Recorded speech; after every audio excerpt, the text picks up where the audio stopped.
4.32ல show that in a triangle medians are concurrent.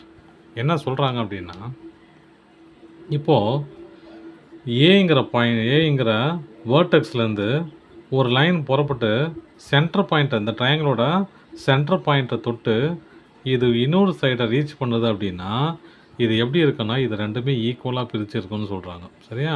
அப்போது இது ரெண்டும் ஈக்குவல்னால் இதுவும் அதே மாதிரி தானே. வேர்டெக்ஸ்லேருந்து ஒரு லைன் புறப்பட்டு சென்டர் பாயிண்ட்டை டச் பண்ணி போகுதுன்னா, அப்போ இது ரெண்டுமே ஈக்குவல் தானே. இது மிட் பாயிண்ட்டாக கன்சிடர் பண்ணா, ஓகேவா? அப்போ அதே மாதிரி வேர்டெக்ஸ் சியிலேருந்து ஒரு லைனை சென்டர் பாயிண்ட்டை டச் பண்ணி ஆப்போசிட் சைடில் ஒரு லைனில் போய் டச் ஆகுதுன்னா அது மிட் பாயிண்ட்டாக தான் இருக்கும். அப்போது மிட் பாயிண்ட்டாக இருக்கும் பட்சத்தில் அது ரெண்டுமே ஈக்குவலாக இருக்கும் இல்லையா? அப்போ இதை எப்படி எழுதலாம் அப்படின்னா, BD divided by DC equal to 1. சரியா? இந்த பக்கம் எப்படி இருக்கும்? BD divided by DC. ஒரு எக்ஸாம்பிள் பாருங்கள். இது 4னா இதுவும் கண்டிப்பாக 4 தான் இருக்கும் இல்லையா? அப்போ 4 டிவைடட் பை 4 ஈக்குவல் டு 1. அதுதான் எதிர்க்கேன். இது ஈக்குவேஷன் 1. அடுத்து பாருங்கள், இந்த பக்கம் எடுத்துக்கலாம், இல்லை அந்த பக்கம் போயிடலாம். CE divided by EA equal to 1. இது ஈக்குவேஷன் 2. ஏன்? இது 5 இது 5 நிறுத்துங்க.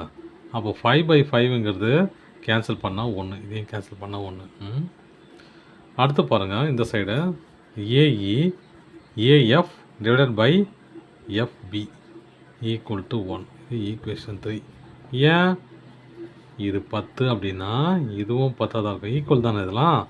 அப்போது 10/10 கேன்சல் பண்ணால் 1.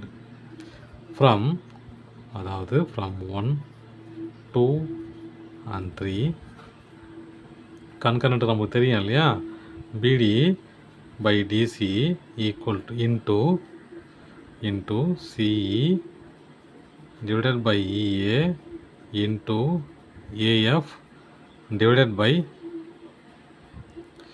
FB equal to 1. Ceva's theorem தெரியல? சீவாஸ் தேரம் தான்.